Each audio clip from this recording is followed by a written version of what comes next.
Ibrani 10 ayat 22. Karena itu marilah kita menghadap Allah dengan hati yang tulus ikhlas dan keyakinan iman yang teguh. Oleh karena hati kita telah dibersihkan dari hati nurani yang jahat dan tubuh kita telah dibasuh dengan air yang murni.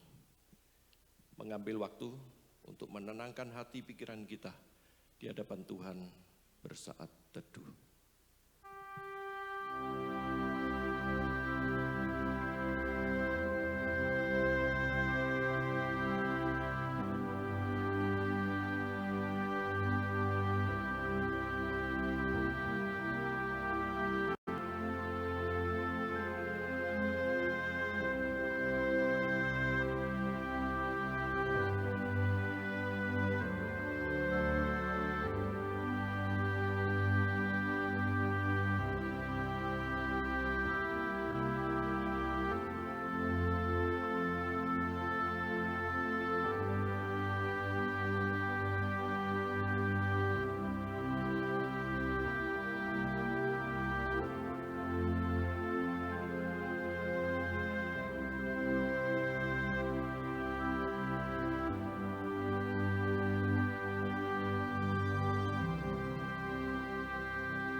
Pertolongan kita datangnya dari Allah yang menciptakan langit dan bumi serta segala isinya dan yang tidak pernah meninggalkan hasil perbuatan tangannya. Turunlah atas kita kasih karunia dari Allah Bapa, Putra, dan Roh Kudus. Amin. Bersama kita naikkan pujian penghormatan bagi Allah Bapa kita.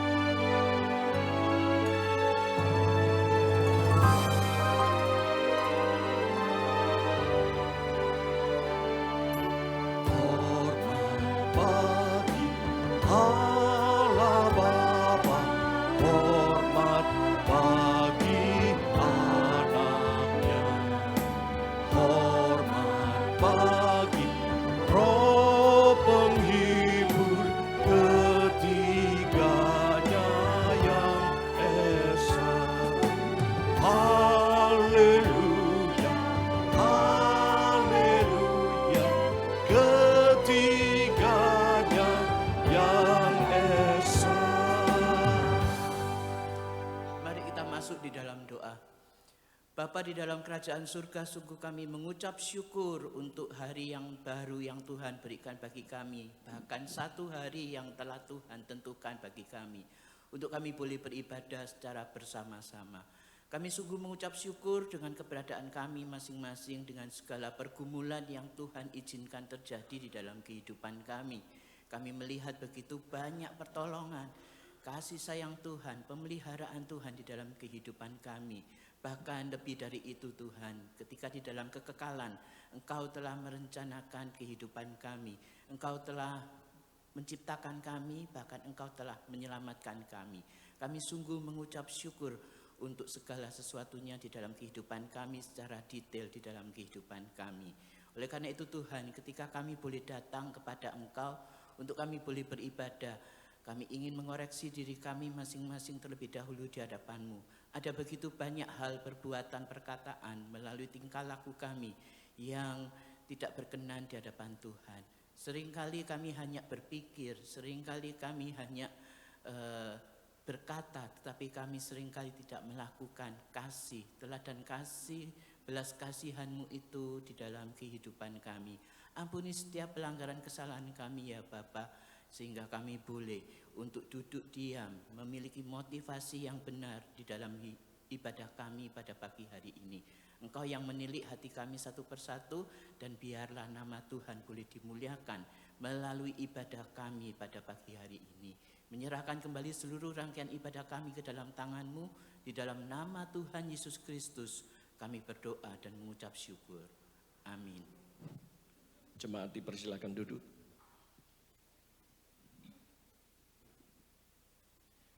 Shalom, selamat datang, selamat beribadah kepada Tuhan. Selama Tuhan masih membangunkan kita di pagi hari, itu tanda bahwa hidup kita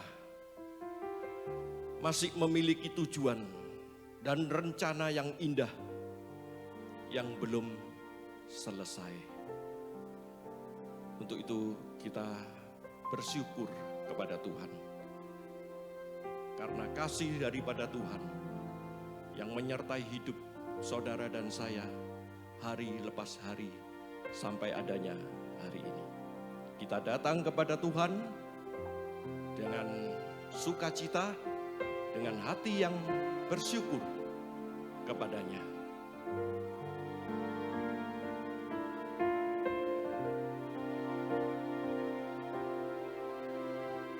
Ku bersyukur sebab Kau setia. Ku memuji-Mu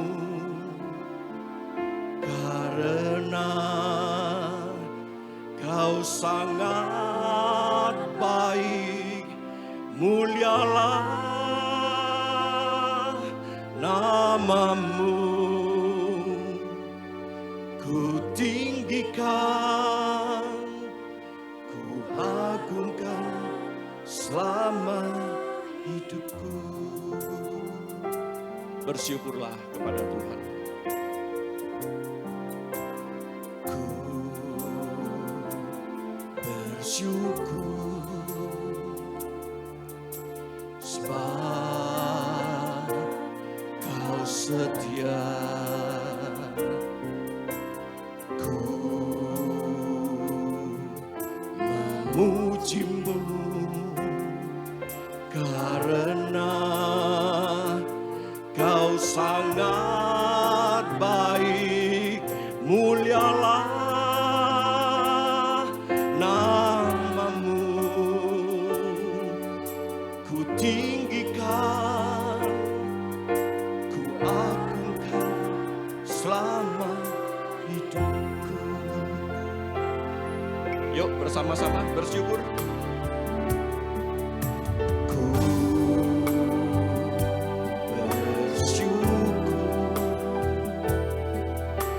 sebab Kau setia. Ku memuji-Mu karena Kau sangat baik. Mulialah nama-Mu, ku tinggikan,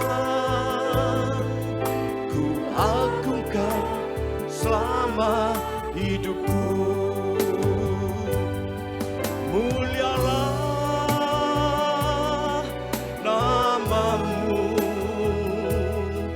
ku tinggikan, ku agungkan selama hidupku. Ku tinggikan, ku tinggikan, ku agungkan selama hidupku. Kitab hidup saudara ada masalah, saya tidak tahu. Saya sendiri ada masalah, saudara-saudara juga tidak tahu. Untuk itu kita bersama meletakkan masalah kita di kaki Tuhan. Kita mau berserah kepada Tuhan, karena hanyalah Dia penolong kita. Bersama berserah kepada Yesus, berada jiwaku, ku kasihi, ku percaya, ku ikuti Dia terus. Aku berserahlah kepada Tuhan. Aku berserah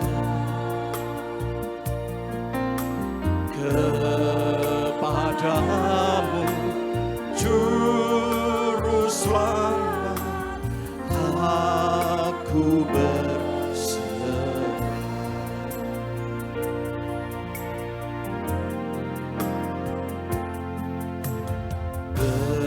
Berserah kepada Yesus.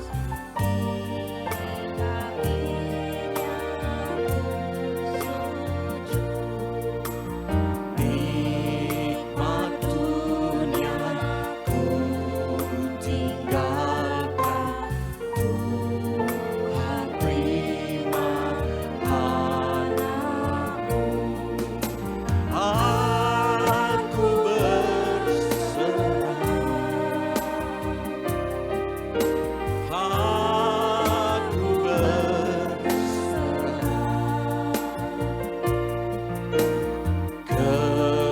kepadamu, Juru Selamat. Aku berserah.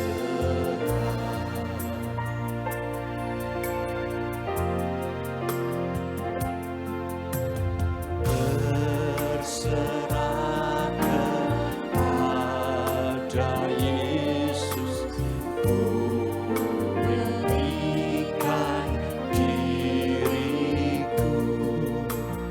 Beri kasih-Mu dan kuasa-Mu yang berkati anakmu.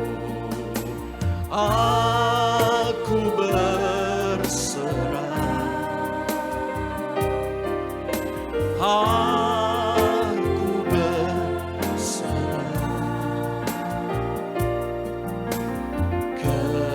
kepadamu, Juru Selamat. Aku Saya minta jemaat berdiri. Mari kita serahkan kepada Tuhan. Bilang, aku berserah.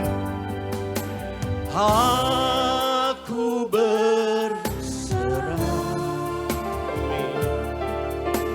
Aku berserah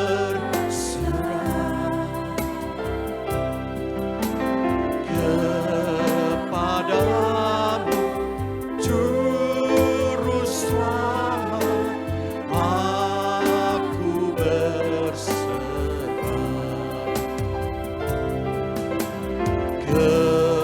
kepadamu, Juru Selamat.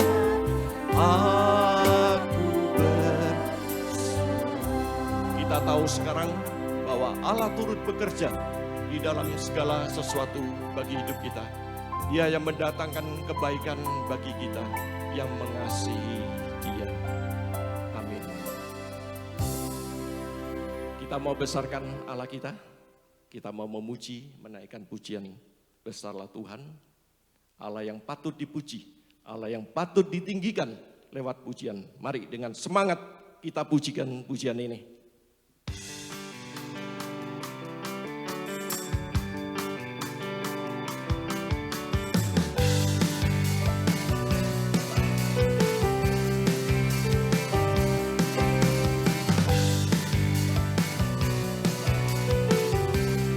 Sama-sama. Besarlah Tuhan dan layak dipuji. Besarlah namanya, kekallah kuasanya. Aman berlindung dalam naungannya. Ya Allah bagi kita, di pihak kita. Terpujilah Tuhan, terbukti kuasa-Nya yang telah menunjukkan kasih-Nya pada kita. Sebab Tuhan telah bangkit menyayangi kita. Terpujilah Tuhan, terpuji namanya, Yesus Allah perkasa. Sekali lagi kita naikkan pujian ini dengan sukacita. Besarkan Tuhan. Besarlah Tuhan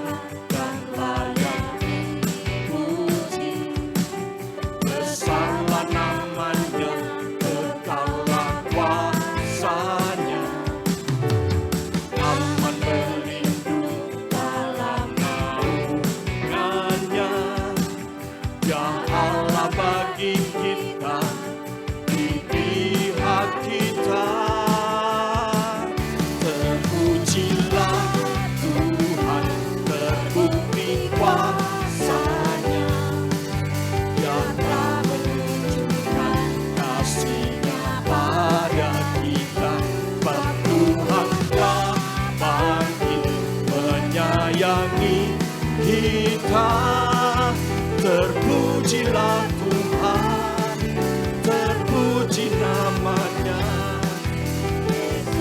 Allah perkasa, terpujilah Tuhan, terpujilah Tuhan, terbukti kuasa-Nya yang telah menunjukkan kasih-Nya pada kita. Sebab Tuhan telah bangkit menyayangi kita. Terpujilah Tuhan, terpuji namanya. Yesus Allah perkasa. Terpujilah Tuhan, terpuji namanya.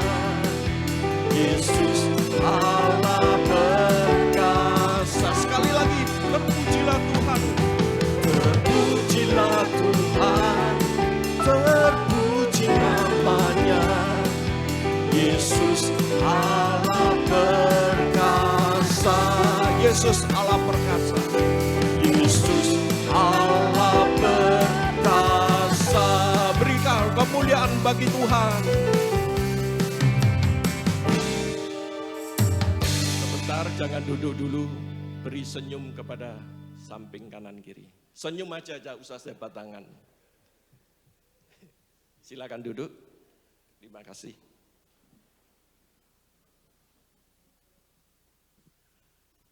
Jemaat sekalian, Allah kita, Allah yang kita sembah ini Allah yang baik. Sungguh baik. Dia memberikan kasih-Nya yang tidak dapat terbatasi bahkan atau dibatasi oleh apapun. Kasih-Nya menembus setiap kehidupan saudara dan saya. Dan saat kasih itu kita rasakan, maka kita melihat luar biasa kasih Tuhan. Kasih Tuhan yang sungguh mempesona di dalam hidup saudara dan saya. Mari bersama kita naikkan pujian ini sambil merasakan kasih Tuhan yang begitu dalam, begitu besar atas hidup kita.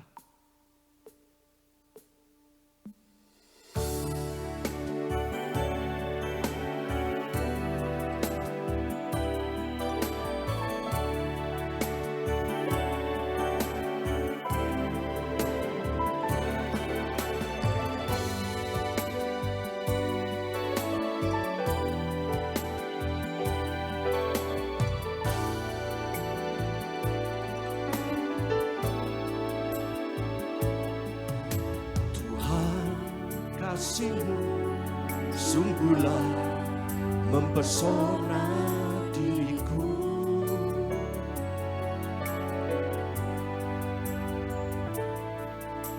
Tuhan, kuasa-Mu sungguhlah menggetarkan hatiku.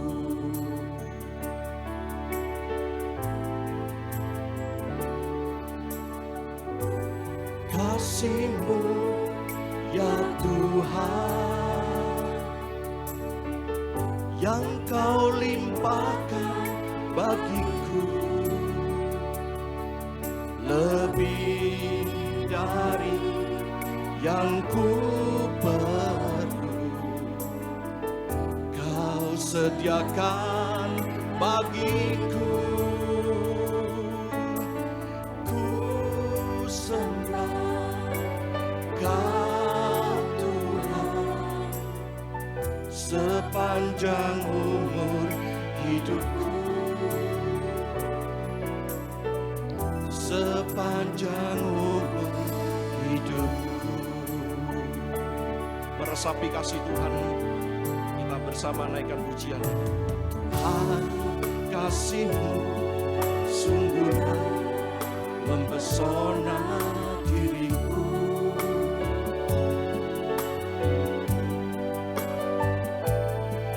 Tuhan, kuasa-Mu sungguhlah menggetarkan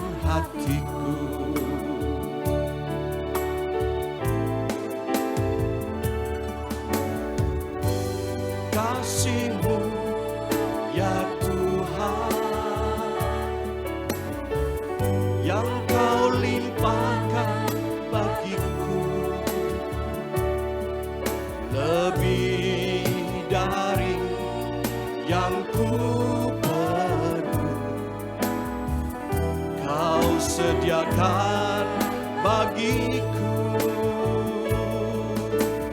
Ku sembah Kau Tuhan sepanjang umur hidupku, sepanjang umur hidupku. Kasih-Mu ya Tuhan yang Kau limpahkan bagiku, lebih dari yang ku perlu. Cepat kita berdiri. Kau sediakan bagiku. Bersama-sama katakan, ku sembah Kau Tuhan sepanjang umur hidupku, sepanjang umur hidupku, sepanjang umur hidupku.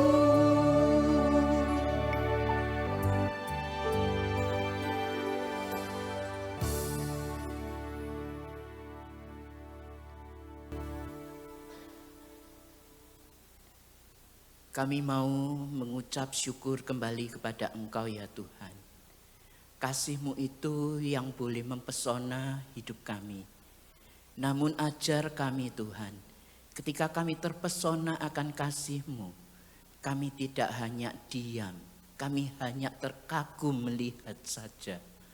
Tetapi lebih dari itu Tuhan, Roh Kudus-Mu yang akan menolong kami melalui pemberitaan firman-Mu pada pagi hari ini, boleh mencelikkan mata hati kami, boleh mengusik hati kami, kenyamanan zona nyaman kami di dalam ibadah kami, sehingga kami boleh melakukan, kami boleh meneladani kasih-Mu itu di dalam kehidupan kami lepas hari. Baik di dalam kehidupan kami secara pribadi, di dalam keluarga kami, maupun di dalam kehidupan kami bergereja di Elion Rungkut ini. Sebentar hamba-Mu akan menguraikan dengan segala keterbatasannya firman-Mu. Engkau yang akan mengurapi, menolong setiap kami. Engkau juga yang akan menolong setiap jemaat yang akan mendengarkan. Engkau yang akan beracara melalui pemberitaan firman ini ya Bapa. Sehingga kami pulang dengan tidak sia-sia, tetapi kami mau menjadi pelaku firman. Berfirmanlah Tuhan, karena kami siap untuk mendengar. Di dalam nama Tuhan Yesus Kristus kami berdoa dan bersyukur. Amin. Ya, silakan duduk Bapak Ibu. Shalom, selamat pagi semuanya. Iya, ada sukacita? Iya, hari ini ada begitu banyak juga ya dari rekan-rekan kita yang cingbengan gitu ya. Nanti mungkin akan cingbeng gitu ya. Nah, tetapi bersyukur kita boleh masih diberi kesempatan oleh Tuhan untuk kita boleh bersama-sama berkumpul di tempat ini untuk kita boleh beribadah kepada Tuhan. Nah, Bapak Ibu, hari ini temanya yang diberikan oleh gereja kepada saya adalah Love Beyond Law. Artinya kasih melampaui aturan, kasih melampaui hukum yang ada, kasih melampaui legalisme yang ada. Di dalam Lukas pasal 14 ayat 1 hingga ayat yang ke-6. Nah, saudara, saya sengaja tidak menampilkan di PowerPoint untuk ayatnya, karena itu silakan buka di Androidnya, di tab kita mungkin, atau di apapun itu ya, di buku, di kitab juga mungkin yang membawa. Namun sering saya berkata bahwa nanti ada sedikit perbedaan karena saya membawanya adalah Alkitab di dalam terjemahan bahasa Indonesia jilid yang kedua. Jadi mungkin sedikit ada perbedaan, enggak apa-apa. Tetapi itu yang akan memperkaya kita. Lukas 14 ayat 1 hingga ayat yang ke-6 bergantian. Saya ayat yang pertama, Bapak Ibu ayat yang kedua, ayat yang genap dan seterusnya nanti sampai ayat yang ke-6. Lembaga Alkitab Indonesia memberikan judul dalam perikop ini, penyembuhan orang sakit busung air pada hari Sabat. Ayat yang pertama, pasal 14. Pada suatu hari Sabat, Yesus datang ke rumah salah seorang pemimpin orang-orang Farisi untuk makan di situ. Semua orang mengamat-amati dia dengan saksama.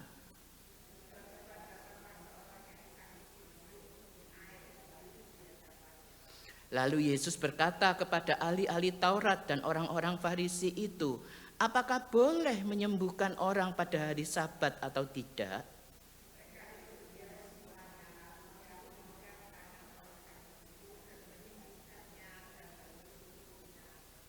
Kemudian ia berkata kepada mereka, siapakah di antara kamu yang kalau anaknya atau lembunya terperosok ke dalam sebuah sumur pada hari Sabat tidak segera menariknya keluar?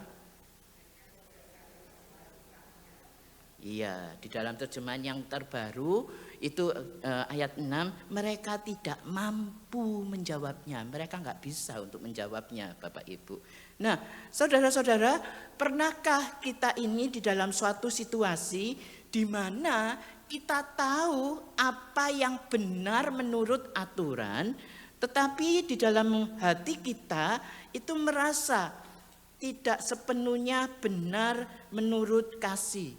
Sekali lagi Bapak Ibu, ketika kita melihat bahwa kita tahu apa yang benar menurut aturan, maka di dalam hati kita ini merasa, wah itu kok gak sepenuhnya ya benar menurut kasih. Slide yang berikutnya ya. Nah contohnya adalah begini Bapak Ibu, kita seringkali melihat begini, ada orang itu butuh pertolongan. Ada seseorang yang butuh pertolongan, namun Bapak Ibu ketika kita berpikir, wah itu bukan tanggung jawab saya ya. Sekali lagi, ada seseorang nih yang butuh pertolongan, kemudian kita langsung berpikirnya begini, wah ngapain, itu bukan tanggung jawab saya, dia kan bukan apa-apanya saya, dia kenal aja enggak kok, ngapain, itu bukan tanggung jawab saja, bukan tanggung jawab saya. Ada juga begini Bapak Ibu, ada orang yang jatuh ke dalam dosa, tapi yang keluar dari kita itu justru penghakiman di dalam keberdosaan orang tersebut. Kita ini bukan untuk memulihkan mereka yang terperosok di dalam dosa, tetapi kita cenderung menjudge gitu ya, menghakimi, langsung ngomong ya toh, karena ya memang dia begitu, dia memang swatae gitu ya. Kemudian kita menjudge. Ada begitu banyak di dalam kehidupan kita, dalam tanda kutip itu benar menurut aturan. Tetapi di dalam hati kita itu merasa enggak sepenuhnya nih, dalam tanda kutip benar menurut kasih.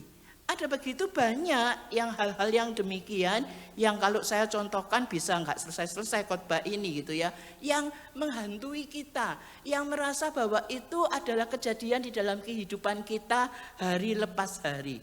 Nah, hari ini kita melihat bagaimana Yesus Kristus itu menunjukkan bahwa kasih sejati itu tidak dibatasi oleh aturan. Kasih sejati itu tidak dibatasi oleh aturan, tetapi justru menggenapi maksud dari aturan atau hukum tersebut.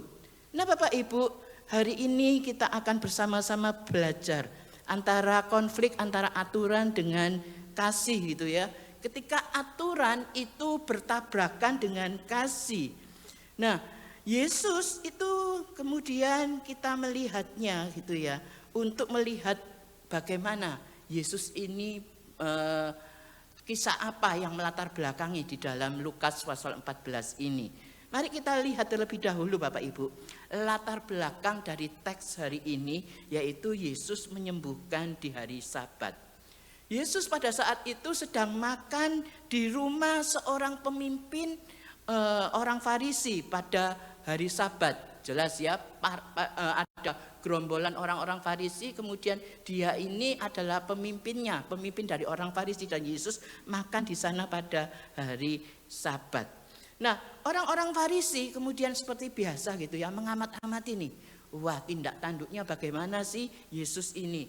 Dan dia kemudian mereka semua ini mengamati dengan ketat, kemudian bukan saja mengamat-amati, tetapi cenderung adalah untuk mencari kesalahan Yesus Kristus. Nah, dari situ tiba-tiba muncullah seorang yang sakit busung air. Bapak Ibu, pernah dengar sakit busung air? Rasanya ketika kita baca di Alkitab, di dalam keseluruhan Alkitab, penyakit busung air itu hanya muncul di Lukas 14 ayat 2 ini. Apa Bapak Ibu busung air itu? Ada yang tahu? Guru sekolah minggu, busung air. Kalau busung lapar tahu ya, yang perutnya buncit gitu ya. Kemudian karena nggak makan, kemudian itu busung lapar. Ini busung air Bapak Ibu. Ternyata busung air itu adalah pembengkakan. Pembengkakan secara nggak normal gitu ya. Bengkak secara nggak normal. Karena apa? Karena adanya penumpukan cairan yang berlebihan di dalam tubuh. Entah itu karena ginjal, kita sekarang ini dengan ilmu kedokteran begitu oke gitu ya. Entah itu karena ginjal kemudian jadi kayaknya gemuk gitu ya. Kayaknya padahal itu adalah pembengkakan yang abnormal karena cairan yang begitu banyak tidak bisa tersaring oleh ginjal. Atau juga karena pembengkakan karena jantung, atau juga bisa karena pembengkakan karena levernya, hatinya dan sebagainya Bapak Ibu. Yang jelas pada saat itu penyakit busung air itu juga menunjukkan tentang bagaimana orang ini berdosa. Kita masih ingat ya, Yesus yang mengatakan lebih gampang mana nih, menyembuhkan orang sakit pada hari Sabat atau mengampuni dosanya dari orang lumpuh itu. Nah Bapak Ibu, tentu saja lebih gampang menyembuhkan orang sakit bukan daripada mengampuni dosa. Dan pada zaman itu busung air adalah salah satu contoh, misalkan kayak yang penyakit kusta gitu ya, merupakan kutukan akibat dari dosa yang diperbuat gitu ya. Nah karena itu Yesus kemudian ada seorang yang busung air itu datang, kemudian Yesus langsung menanyakan kepada orang-orang yang ada di sekitar sana gitu ya, apakah boleh kalau orang itu menyembuhkan pada hari Sabat? Kemudian bagaimana jawab mereka? Nah mereka tidak menjawab Bapak Ibu. Mengapa kok tidak menjawab? Nanti kita akan bongkar. Mengapa sih kok mereka ini nggak menjawab ya? Seharusnya kan tahu, tapi mengapa kok mereka nggak menjawab? Nanti di bagian selanjutnya saya akan bahas itu. Penasaran ya ikuti terus gitu ya, jangan ngantuk Bapak Ibu, ikuti pembahasan firman Tuhan pada pagi hari ini. Tetapi kemudian Yesus akhirnya mereka tidak menjawab, tapi apa akhirnya yang dikatakan Yesus itu kemudian menyembuhkan. Dan itu memang benar-benar dianggap melanggar hari Sabat. Seandainya nih Bapak Ibu, Tuhan Yesus itu enggak menyembuhkan gitu ya, pasti sangat-sangat bertentangan dengan belas kasihan Yesus. Dan saya yakin Yesus tidak mungkin tidak akan menyembuhkan. Meskipun orang banyak itu mengatakan, oh kalau begitu harusnya enggak boleh nih menyembuhkan hari Sabat. Dan saya yakin Tuhan kita bukanlah Tuhan yang tidak berbelas kasihan, kemudian ya wis gitu menuruti gitu ya apa yang dikatakan orang banyak. Tetapi kan kita sudah pernah belajar nih bahwa Yesus itu tidak populer gitu ya, memilih kebenaran yang tidak populer gitu ya, kebenaran yang tidak hanya dimiliki oleh orang banyak gitu ya. Dan Yesus akhirnya menyembuhkan. Bahkan di ayat kelima itu dia dikatakan, Yesus bertanya lagi gitu ya, siapakah kalau begitu di antara kamu yang kalau anaknya atau lembunya terperosok ke dalam sebuah sumur pada hari Sabat tidak segera menariknya keluar? Yesus bahkan langsung mengatakan itu. Bahkan anak ataupun bahkan hewan peliharaan kalau jatuh terperosok ke dalam sumur, masa kamu biarkan dia mati? Karena hanya menuruti legalisme, menuruti hukum yang berlaku, tidak boleh melakukan apapun pada hari Sabat. Tentu saja tidak Bapak Ibu. Yesus Kristus dengan jelas langsung menolongnya. Nah Bapak Ibu, kita lihat nih terjadi ketegangan di dalam pilihan Yesus untuk kesembuhan. Ini yang merupakan poin pertama yang bisa kita dapatkan. Yesus itu langsung menyembuhkan. Tentu saja melanggar hari Sabat. Seandainya Yesus melanggar hukum kasih, bagaimana? Tidak bisa tidak. Yesus Kristus itu pasti berbelas kasihan. Nah Bapak Ibu, Yesus Kristus itu melihat seseorang yang menderita sakit busung air dan berbelas kasihan. Sedangkan orang Farisi itu hanya melihat apakah ini melanggar hukum nih kalau Yesus melakukan penyembuhan. Fokus utama di dalam legalisme itu adalah fokus kepada aturan. Aturan pokoknya harus ditegakkan. Tidak boleh tidak, bagaimanapun itu keadaannya, bagaimana itu keadaanmu, itu urusanmu. Pokoknya aturan harus ditegakkan, bukan kepada manusianya. Fokus kepada benar dan salah. Benar apa enggak nih? Kalau orang itu benar ya enggak apa-apa, kalau orang itu salah ya harus dihukum. Bukan kepada hati yang berbicara, hati yang berbelas kasihan. Nah Bapak Ibu yang dikasihi Tuhan, legalisme itu versus dengan belas kasihan. Orang berbuat dosa, kita itu seharusnya membenci dosanya. Ketika orang berbuat dosa, kita harus membenci dosanya Bapak Ibu. Bukan membenci orangnya, bukan membenci dosanya. Kita bisa membenci dosanya, tetapi orangnya jangan Bapak Ibu. Kita tahu nih orang itu berbuat dosa, tapi kita tidak perlu membenci dia. Kita perlu malah menolong dia untuk benar-benar dibebaskan dari dosanya. Mereka perlu dipulihkan, bukan untuk dihakimi. Mereka perlu untuk kita tolong. Satu contoh begini Bapak Ibu, ketika mungkin di dalam ibadah kita sekarang ini, tiba-tiba muncul gitu ya, anak kecil gitu ya, nggak tahu anaknya siapa, kemudian langsung lari ke depan, kemudian dengan menangis dengan keras. Mungkin dari sebagian dari kita akan melihat itu adalah suatu yang nggak beraturan gitu ya. Akhirnya ada salah satu mungkin dari pengurus kita langsung lari gitu ya, menarik anak itu, langsung berteriak, "Hei, nggak boleh, jangan, kamu ya kok nakal sekali." Nah, menurut aturan ya memang Bapak Ibu bisa dibenarkan hal ini gitu ya, menurut aturan. Tetapi Bapak Ibu, ketika kita ngomong secara kasih, ya gagal total. Anak kecil itu mungkin dengan ketidakmengertiannya, dengan kepolosannya, ya tidak tahu bahwa ini adalah ibadah. Ini kalau dia lari ke depan sambil teriak atau sambil menangis akan mengganggu. Kita perlu untuk melihat case by case, kasus per kasus, melihat bagaimana dia ini dengan keadaannya dan sebagainya. Kita nggak bisa kemudian langsung mengatakan, wah nggak boleh kalau begitu. Atau begini Bapak Ibu, seorang kecanduan misalkan, kemudian datang beribadah kepada kita. Kita tahu nih, orang itu sedang kecanduan narkoba misalkan. Kemudian apakah kita menutup pintu gereja kita ini untuk orang-orang yang kecanduan narkoba? Atau seringkali dicontohkan orang-orang di luar sana adalah pasangan gay gitu ya, pasangan homoseksual. Bolehkah mereka kemudian datang ke sini kemudian menunjukkan gerak-gerik orang yang sedang berpacaran misalkan dengan sesama jenis, cowok dengan cowok, kemudian ya datang ke tempat ini untuk beribadah. Sekali lagi, kita tidak bisa untuk membenci orangnya. Kita boleh menerima mereka sambil kita benarkan untuk kebenaran firman Tuhan yang dianutnya. Dengan segala keberdosaannya, kita benci nih dengan perilaku untuk gay-nya, untuk homoseksualitasnya. Kita benci dengan orang yang kecanduannya, dengan kecanduannya itu, dengan tindakannya. Tetapi kita tidak membenci manusianya. Kita harus fokus kepada manusianya itu. Jangan kemudian kita mengatakan aturannya dulu yang harus ditegakkan nih. Bagaimana kita bisa untuk menerima apa enggak nih orang gay, orang pecandu narkoba, orang yang baru keluar dari penjara, itu boleh apa enggak nih bergereja di Elion Rungkut? Jangan-jangan pola pikir itu masih menghantui kita, masih merasakan bahwa kita ini tidak bisa menerima orang-orang yang demikian Bapak Ibu.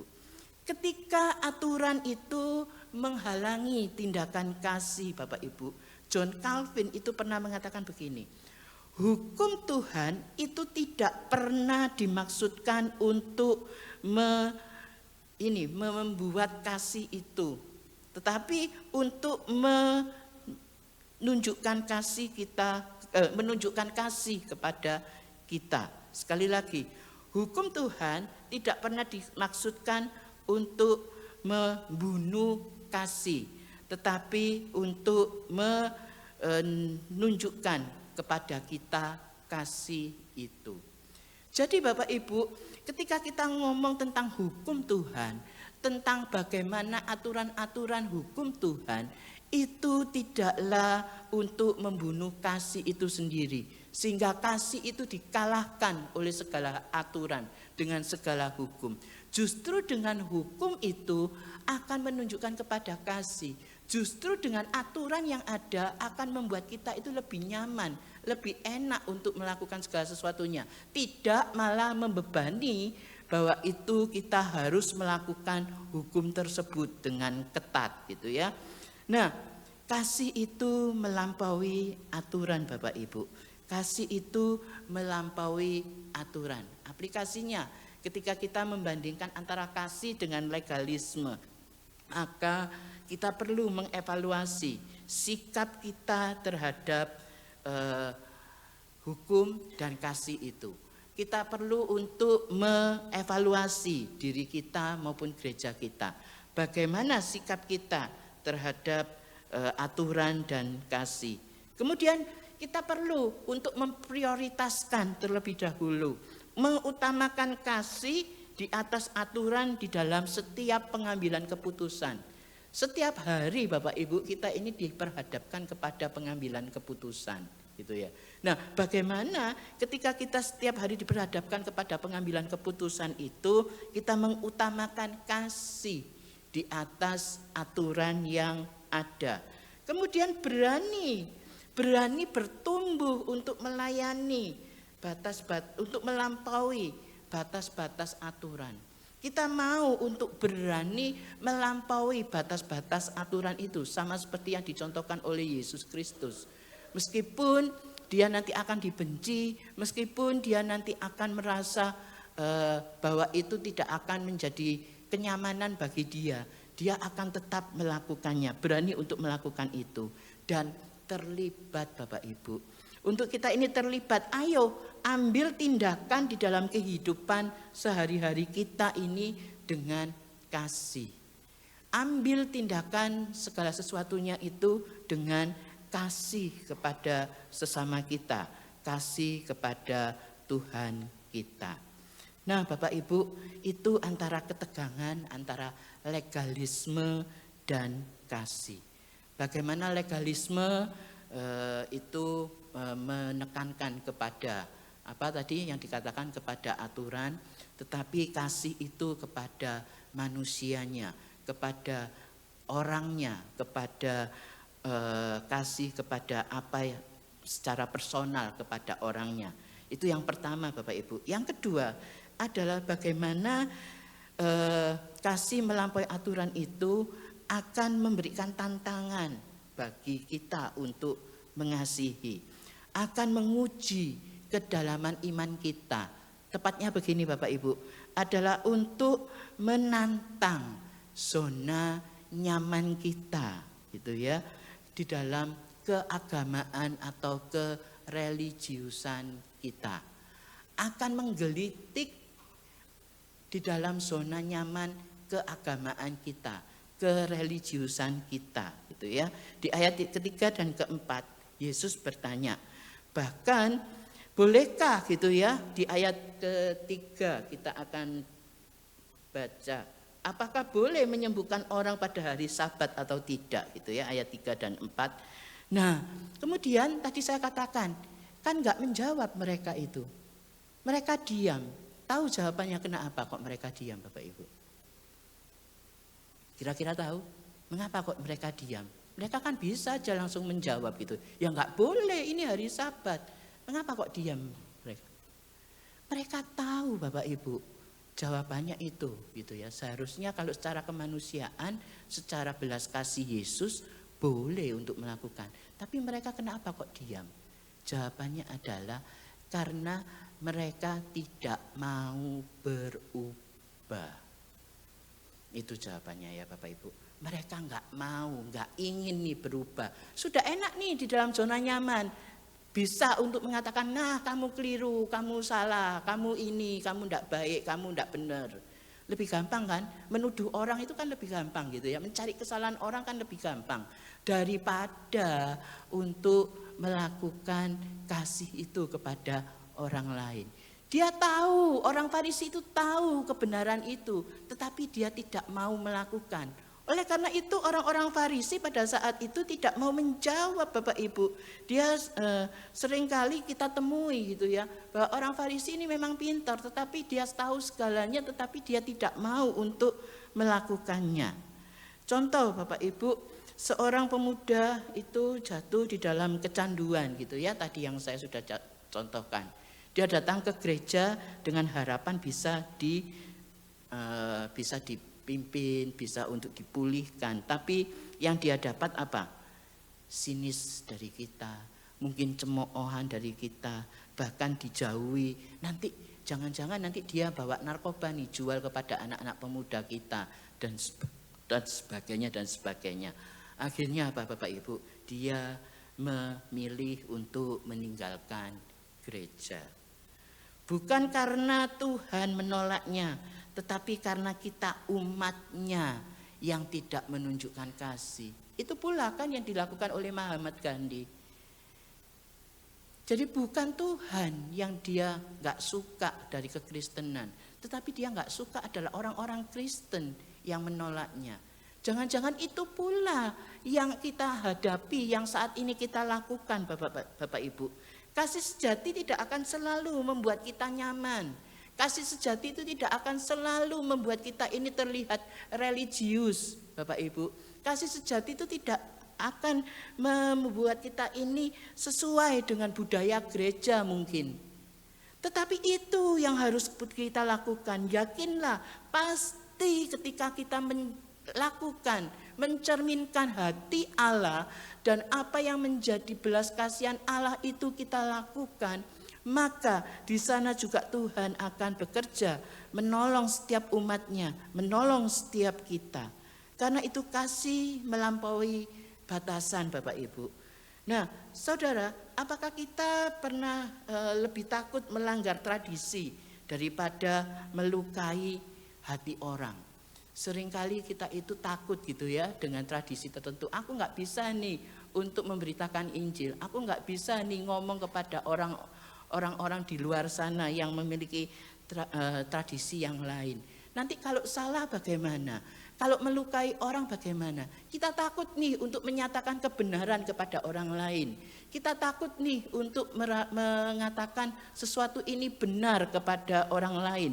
Kita takut nih untuk memberitakan Injil kepada orang lain karena melanggar tradisi yang ada. Mungkin tradisi yang kita miliki, tradisi di dalam budaya kita ataupun di dalam gereja kita menjadi tempat pemulihan, atau bahkan sebaliknya, bagaimanakah di gereja, apakah sebagai tempat penghakiman Bapak Ibu ketika ada kasus-kasus tertentu yang terjadi di gereja. Jangan diam seperti orang Farisi. Orang Farisi itu kan diam, tahu, tapi mereka diam, bahkan menjawab pun enggak mau gitu ya. Dan tahu jawabnya, tidak tahu untuk bagaimana berubahnya, tidak pernah untuk melakukan perubahan. Nah, terus aplikasinya bagaimana Bapak Ibu ketika kita ini zona nyaman kita ini akan digelitik ada untuk tantangan melakukan kasih. Kalau tadi di yang pertama itu evaluasi gitu ya. Sekarang kalau itu sudah dilakukan, maka kita perlu mereview kembali sikap kita terhadap aturan dan kasih. Setelah dievaluasi bagaimana keadaan kita mereview.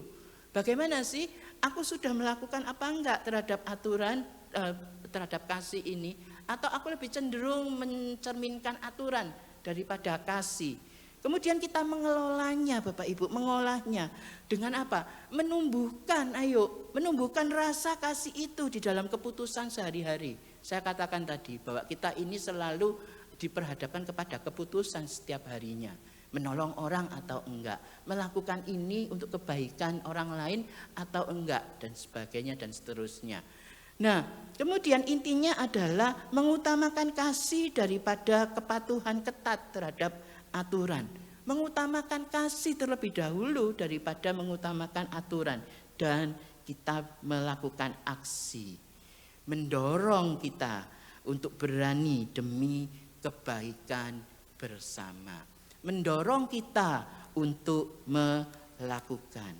Bapak Ibu, tadi yang pertama adalah ketegangan gitu ya, antara legalisme dan kasih. Kita tahu bersama bahwa ketegangan itu Yesus memutuskan untuk melakukannya.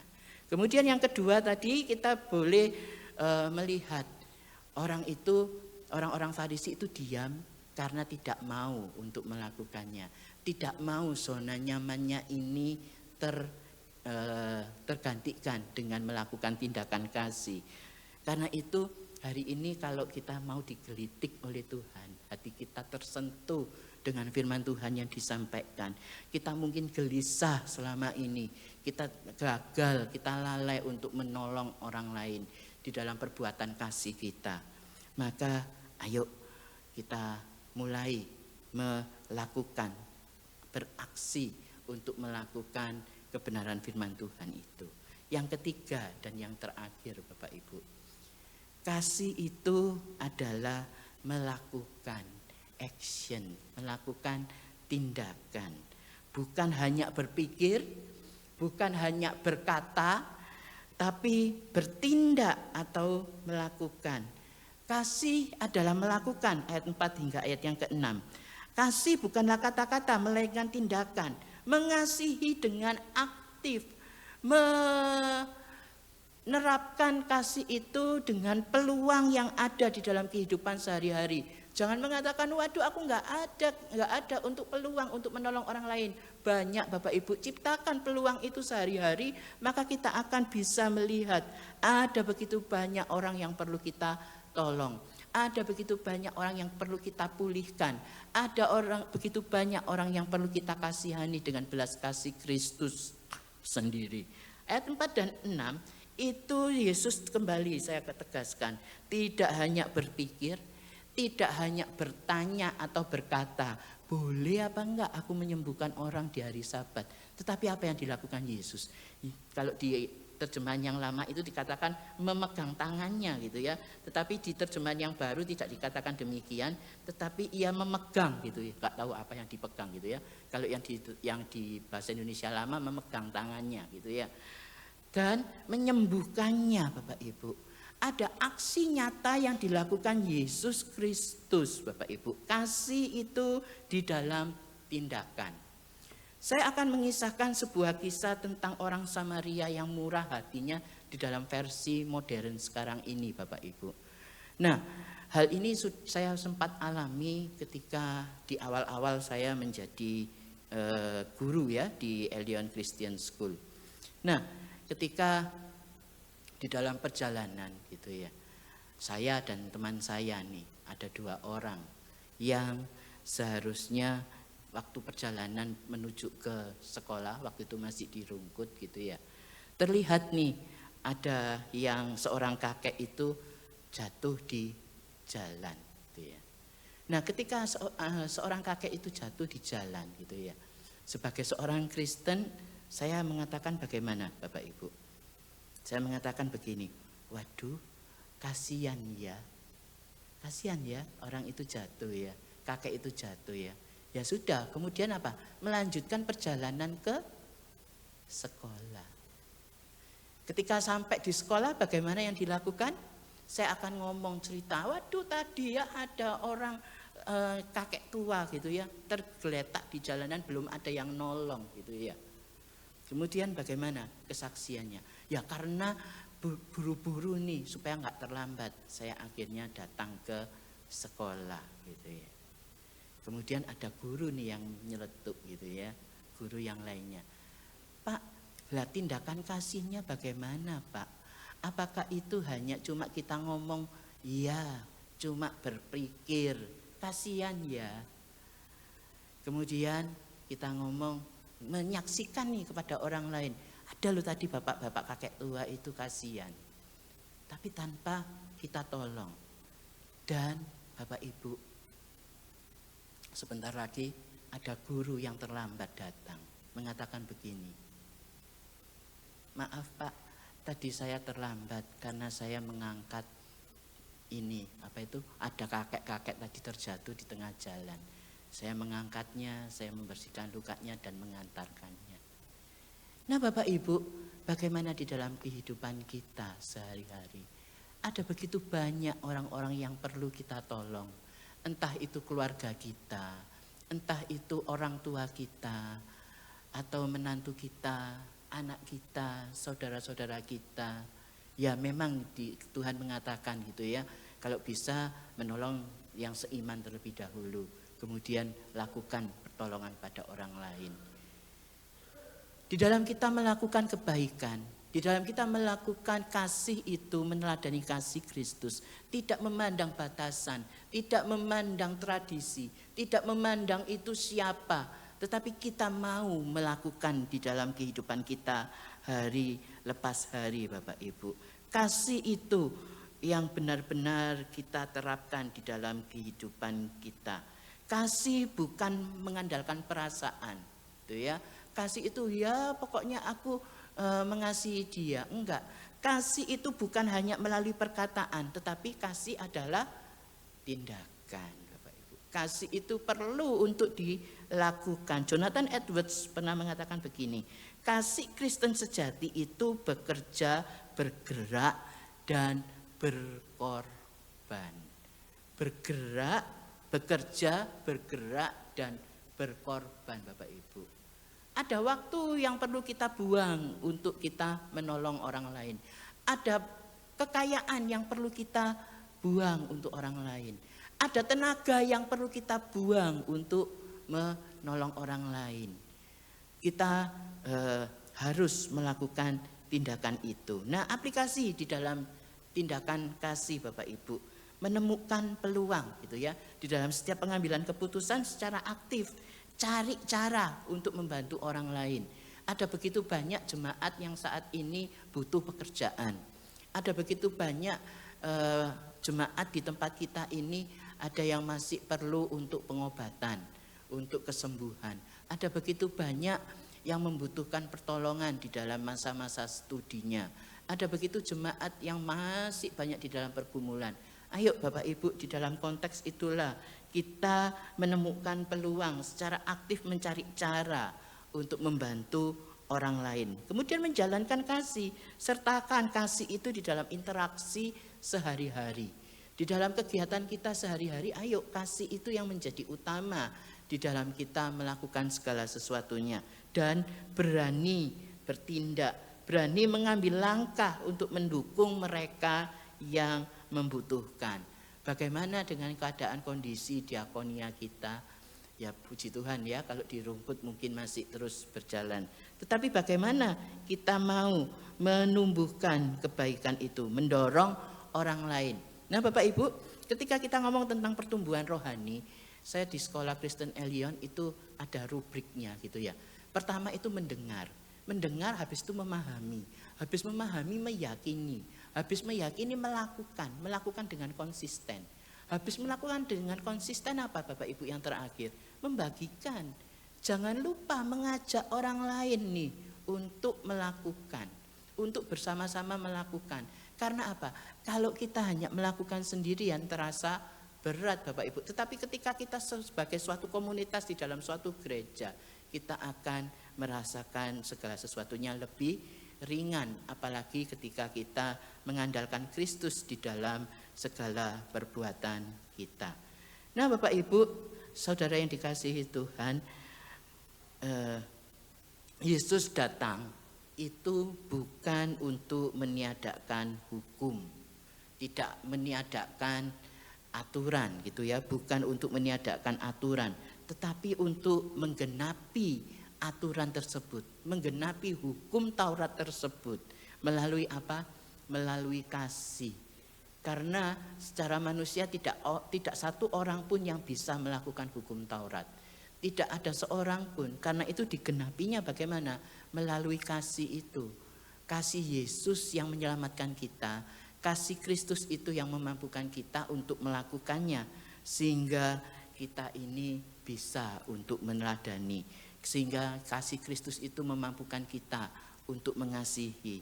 Masalahnya kita ini sering punya aturan gereja sendiri, aturan-aturan tersendiri di dalam kehidupan kita, di dalam budaya kita, gitu ya. Bahkan ada sebuah gereja dengan papan pengumuman yang besar, gitu ya. Di sana dituliskan semua orang berdosa tidak diterima di sini. Yang tadi saya katakan, gitu ya. Lepas dari lapas, lembaga pemasyarakatan, mungkin orang lagi kecanduan, mungkin orang pemuda yang lagi masih ugal-ugalan, mungkin dengan seorang yang gay, lesbian dan sebagainya. Nah, suatu hari Bapak Ibu seseorang itu mencoret tulisan itu menjadi semua orang berdosa diterima di sini. Itulah yang menjadi kerinduan Yesus Kristus di dalam gereja kita. Gereja kita bukanlah tempat penghakiman, tetapi tempat pemulihan untuk mereka yang membutuhkan pertolongan, baik di dalam pertolongan kehidupan maupun di dalam pertolongan di dalam keberdosaannya. Itu bedanya legalisme dan kasih, Bapak Ibu. Dan keberhasilannya adalah bagaimana kita melihat kembali Yesus datang bukan untuk orang benar, bukan untuk orang berdosa, tetapi untuk kita semua orang yang berdosa. Bukan untuk orang-orang yang benar, tetapi untuk orang yang berdosa. Karena itu Bapak Ibu, mari kasih itu melampaui aturan. Love beyond law. Itu artinya kita mau untuk merangkul kasih di dalam kehidupan kita. Meraih kasih Tuhan itu yang boleh diberikan kepada kita. Merengkuh bersama-sama kasih Kristus itu di dalam kehidupan kita. Sehingga gereja pun juga akan melampaui batas kasih itu. Melampaui batas aturan itu dengan kasih. Dengan pertolongan. Dengan memulihkan, bukan untuk menghakimi. Gereja sebagai tempat atau komunitas mewujudkan kasih kita di dalam setiap tindakan kita. Kasih melampaui aturan. Mari bersama-sama menghidupinya. Mulai nanti pulang gitu ya. Kita mau menghidupi kasih itu, bersatu di dalam kasih, bertindak dengan belas kasih dan kebaikan Tuhan. Kiranya Tuhan menolong kita. Mari saya undang untuk jemaat memujikan pujian seperti dirimu. Sambil kita merenungkan firman Tuhan yang telah disampaikan, kita mengambil waktu teduh sejenak di hadapan Tuhan. Kita pujikan pujian ini, ubah hatiku seperti dirimu.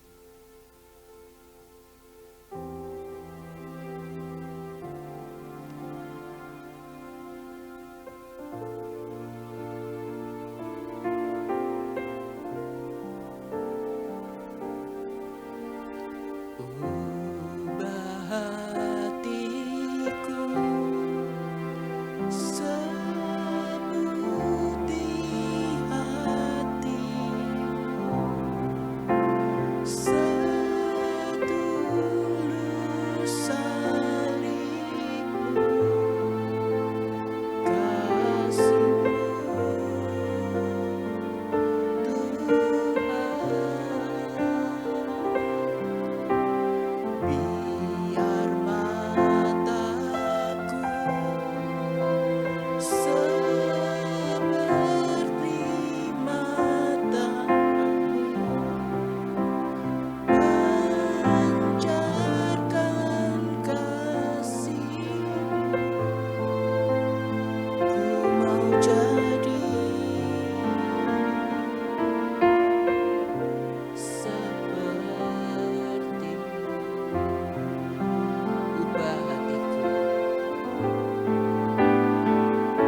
Mari kita tundukkan kepala kita, sementara musik masih akan terus memainkan pujian ini. Bapak Ibu yang dikasihi Tuhan, hari ini Tuhan mengingatkan kepada kita untuk kita boleh terlibat di dalam proyek kasih Tuhan, belas kasih Tuhan, di dalam kehidupan kita secara pribadi, di dalam kehidupan kita secara berkeluarga, maupun di dalam kehidupan kita secara bergereja di tempat ini. Untuk kita lebih mengutamakan kasih Kristus itu dibandingkan dengan segala aturan yang ada, dengan segala tradisi, dengan segala budaya kita.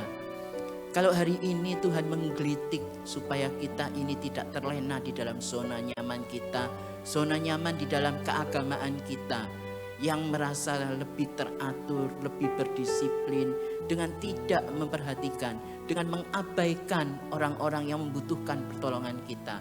Mari ketika Tuhan taruh itu, kita mau berkomitmen kembali di hadapan Tuhan. Kita mau berbelas kasihan kepada mereka, orang-orang yang terhilang, mereka yang belum pernah mengenal Kristus, mereka yang belum pernah percaya kepada Kristus, bahkan mereka yang terpuruk di dalam keberdosaan. Mereka mau datang ke tempat ini untuk kita boleh bersama-sama melakukan pemulihan bersama-sama dengan Kristus. Kita tunjukkan aksi nyata kita sebagai gereja yang peduli secara sosial, sebagai gereja yang melakukan mandat budaya, sebagai gereja yang terus menyaksikan Tuhan di dalam kehidupan yang penuh dengan segala pergumulan itu. Mari Bapak Ibu, saya ajak kita untuk kita boleh mengambil komitmen di hadapan Tuhan secara pribadi, untuk kita boleh menjadi saluran berkat bagi setiap orang, untuk kita boleh terus mengabarkan Injil Tuhan melalui kesaksian di dalam ibadah kita, melalui kesaksian di dalam seluruh aspek kehidupan kita, dimanapun Tuhan tempatkan kita berada. Ambil waktu sejenak di hadapan Tuhan, nyatakan komitmen itu di hadapan Tuhan secara pribadi.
Tuhan, ini kami, Tuhan boleh melihat komitmen kami di hadapan-Mu. Ada begitu banyak orang-orang di luar sana yang membutuhkan pertolongan kami. Ajar kami untuk kami boleh meneladani Engkau. Kami boleh untuk melakukan belas kasihan kami melampaui batasan yang ada, melalui aturan yang ada, melalui budaya yang ada. Tuhan, Engkau yang akan menolong setiap kami di dalam komitmen kami pada pagi hari ini. Engkau yang bantu kami, Roh Kudus-Mu yang akan menolong kami untuk kami boleh melakukannya itu di dalam kehidupan kami. Engkau yang akan menolong setiap kami, firman-Mu boleh selesai diberitakan, tetapi Roh Kudus-Mu yang akan terus berbicara, menggelitik di dalam zona kenyamanan secara keagamaan kami. Tolong kami ya Bapa, demi Kristus kami berdoa dan mengucap syukur. Jemaat dipersilakan untuk bangkit berdiri, kita pujikan Ubah Hatiku. Ubah hatiku seperti hatimu, setulus salibmu, kasihmu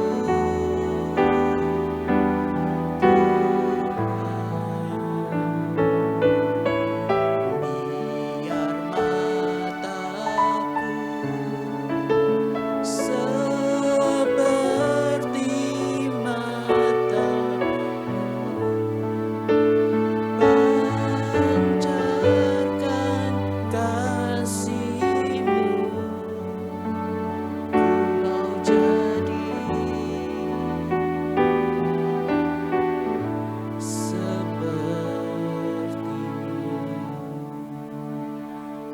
Mari kita bersama-sama masuk ke dalam doa syafaat Bapak Ibu.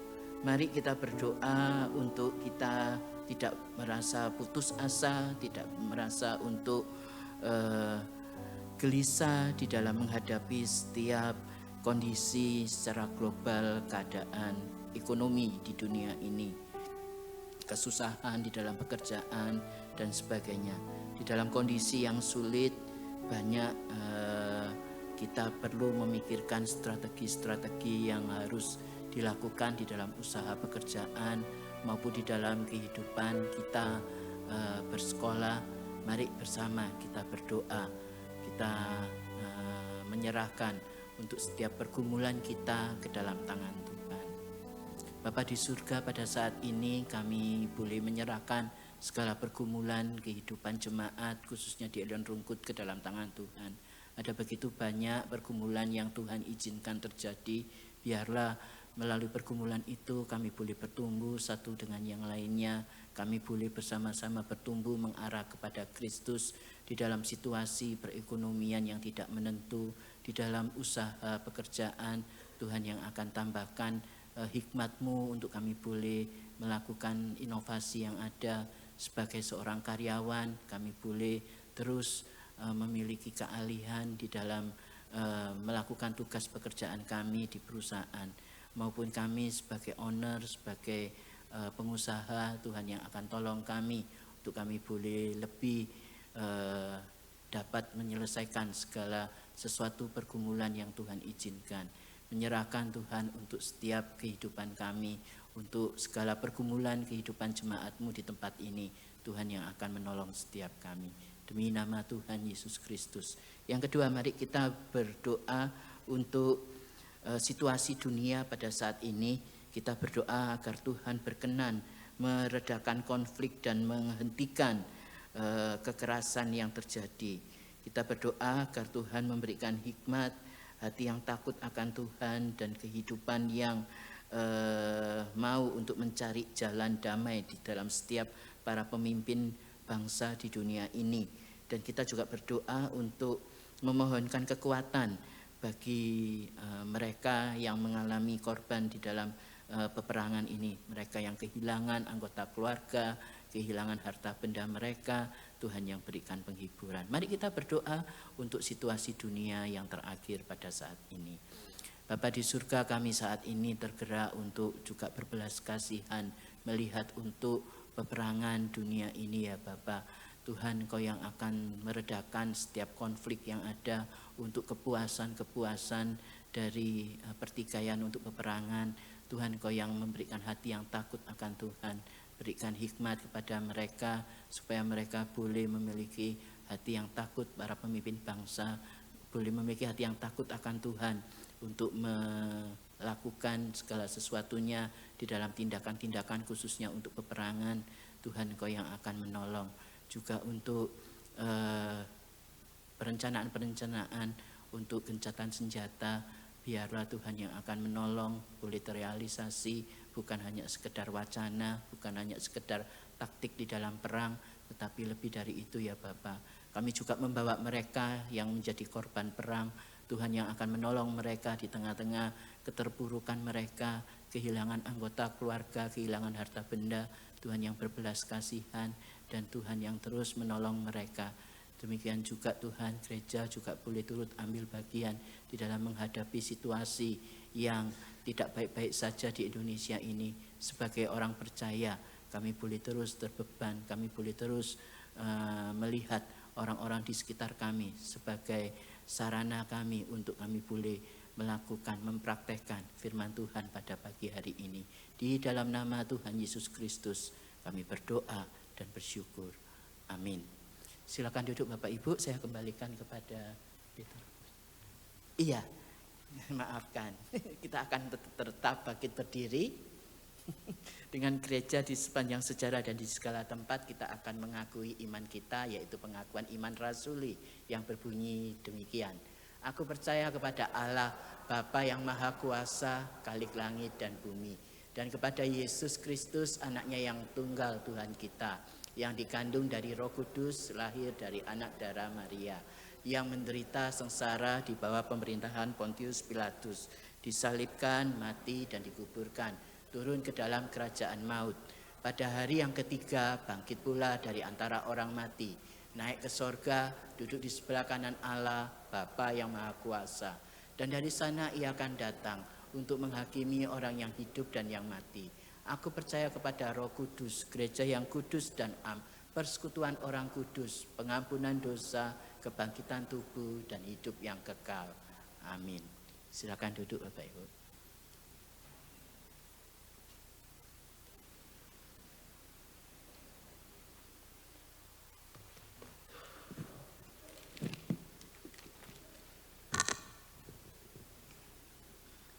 Kasih Tuhan yang begitu besar, kasih yang tidak dapat diukur dengan apapun,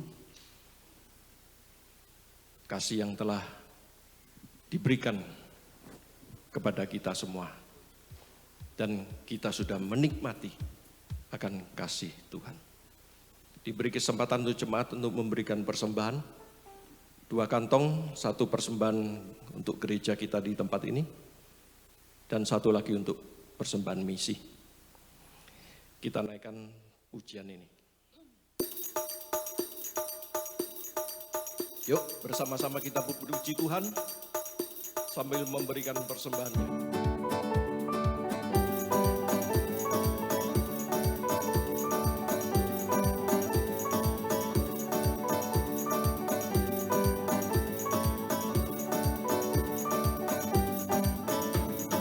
Tiada terukur besar kasih setiamu Tuhan, panjang dan lebarnya melebihi lautan, jauh tinggi mengatasi langit, dalamnya tak dapat ku selami, kasih setiamu Tuhan selamanya. Kasih setiamu besar selamanya.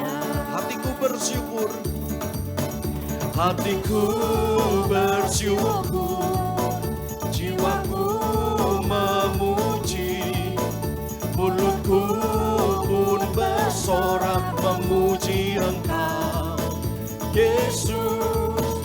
Ajaib perbuatanmu, besar anugerahmu, takkan berhenti ku memuji namamu. Tiada terukur besar kasih setiamu Tuhan, panjang dan lebarnya melebihi lautan, jauh tinggi mengatasi langit, dalamnya tak dapat ku selami, kasih setiamu besar selamanya. Kasih setiamu besar selamanya. jemaat diminta berdiri. Hatiku bersyukur, jiwaku memuji, mulutku pun bersorak memuji Engkau, Yesus. Ajaib perbuatanmu, besar anugerahmu, takkan berhenti ku memuji namamu. Tiada terukur, tiada terukur besar kasih setiamu Tuhan, panjang dan lebarnya melebihi lautan, jauh tinggi mengatasi langit, dalamnya tak dapat ku selami, kasih setiamu besar selamanya. kasih setiamu Tuhan, Kasih setiamu besar selamanya. kasih setiamu, Kasih setiamu besar selamanya. kasih setiamu besar selamanya.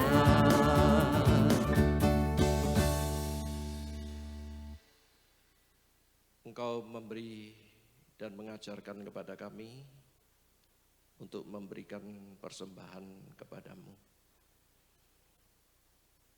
Tetapi ajarlah lebih dari itu Tuhan, bahwa persembahan ini bukanlah salah satu yang terbaik. Sesungguhnya yang terbaik adalah jiwa, roh, raga kami untuk Engkau pakai. Dan di saat kami berserah kepadamu, bukan kami hanya menyerahkan masalah hidup kami, tetapi kami menyerahkan seluruh hidup kami bagimu. Indahkanlah persembahan ini, Engkau yang memakainya untuk pekerjaanmu sendiri. Terima kasih Bapa, di dalam namamu Tuhan Yesus, kami berdoa bersyukur. Amin. Pujian, hormat, kemuliaan kembali kepada Bapa kita di surga. Kita naikkan pujian doksologi.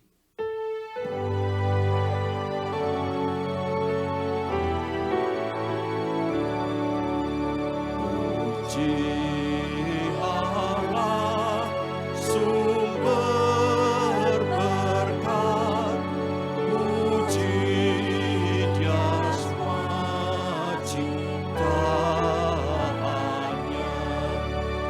puji Dia para malaikat, Bapa, Putra, dan Roh Kudus.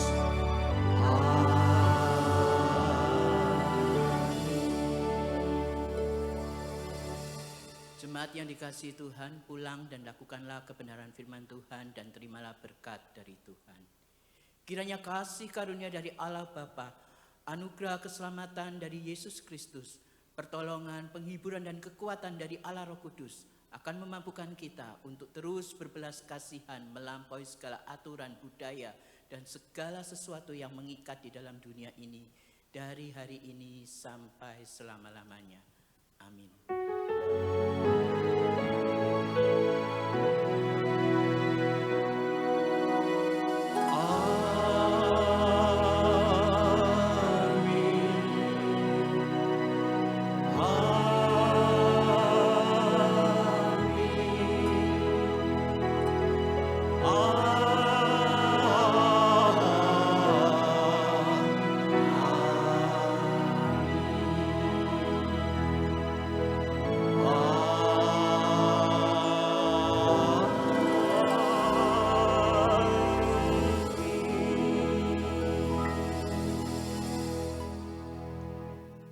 Jemaat dipersilakan duduk, mengambil saat teduh. Tuhan Yesus memberkati kehidupan jemaat sekalian.